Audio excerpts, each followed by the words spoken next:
இன்னொன்னு ஒரு வாலண்டியர்ஸ் வேணுங்க. ஒரு கட்சினா வாலண்டியர்ஸ் கண்டிப்பா வேணும். நீங்க வர்றதுக்கு லேட் ஆகுது அப்படின்னா அந்த இடத்துல இருக்கக்கூடியவங்க அங்க இருந்த பெண்களுக்கு குழந்தைங்களுக்கு தண்ணி கொடுத்துருக்கலாம். சாப்பாடு கூட கொடுக்க முடியாதுன்னு விட்டுருங்களேன். தண்ணி கொடுத்துருந்தா நம்ம ரொம்ப டல்லா இருக்கும். கொஞ்சம் தண்ணி குடிச்சா கொஞ்சம் நமக்கு எனர்ஜெட்டிக்கா இருக்கும்ல. அதை கூட செய்ய முடியாத ஒரு கட்சியா டிவிகே.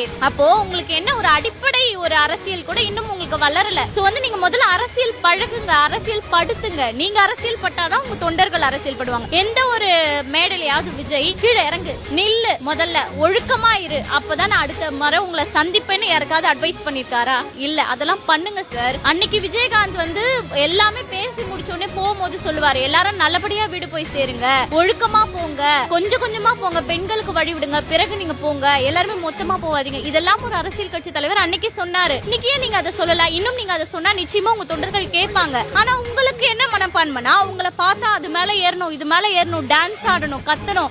அப்பதான் உங்களுக்கு அது ஒரு பாத்தியா என்னோட கூட்டம் எப்படி இருக்கு, எனக்காக எதுவுமே செய்யணும்னு உங்க அரசியலை காட்ட நினைக்கிறீங்க. அப்படி தயவு செஞ்சு நினைக்காதீங்க. இதனால பல மக்களோட உயிர் தான் இன்னைக்கு போயிருக்கு. 41 பேருடைய குடும்பத்துக்கு இன்னைக்கு நீங்க ஆறுதல் சொல்றதுக்கு 68 மணி நேரம் கழிச்சுதான் ஒரு காணொலி போட்டீங்க. அதுலயும் உங்களுடைய டார்கெட் என்னன்னா சிஎம் சார அட்டாக் பண்ணணும். அப்ப அந்த மக்களுடைய குடும்பத்துக்கு நீங்க ஆறுதல் சொல்றதுக்கு போடல. அப்ப நீங்க அரசியலுக்கு கண் துடைப்புக்கு தான் வந்தீங்களா? நீங்க இதுக்கப்புறம் அரசியல் பண்ணுவீங்களா மாட்டீங்களான்னு யாருமே உங்களுக்கு கேட்கல. ஆனா நீங்க அதெல்லாம் பதிவிடுறீங்க.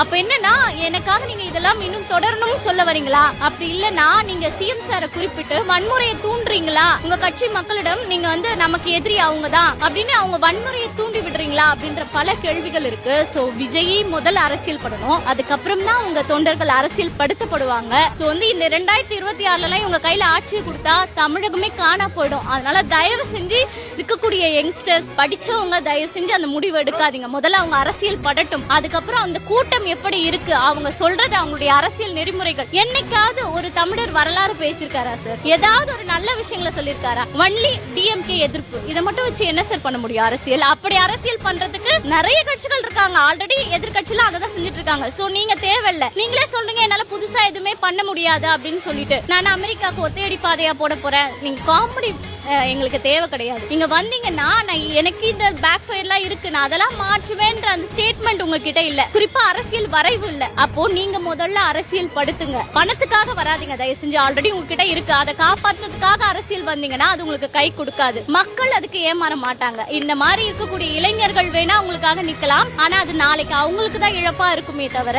அவங்க குடும்பம் என்னைக்குமே உங்களுக்கு சப்போர்ட் பண்ணாது. சோ இதெல்லாம் நீங்க மாத்திக்கிட்டா மட்டுமே விஜய் சாரால கண்டிப்பா அரசியல வெற்றி பெற முடியும். அப்படி இல்லன்னா இன்னும் போக போக நடக்கிற விஷயங்கள்லாம் பார்த்து மக்கள் சுத்தமா விஜய் வெறுத்துருவாங்க அப்படின்னு தான் சொல்லுவாங்க.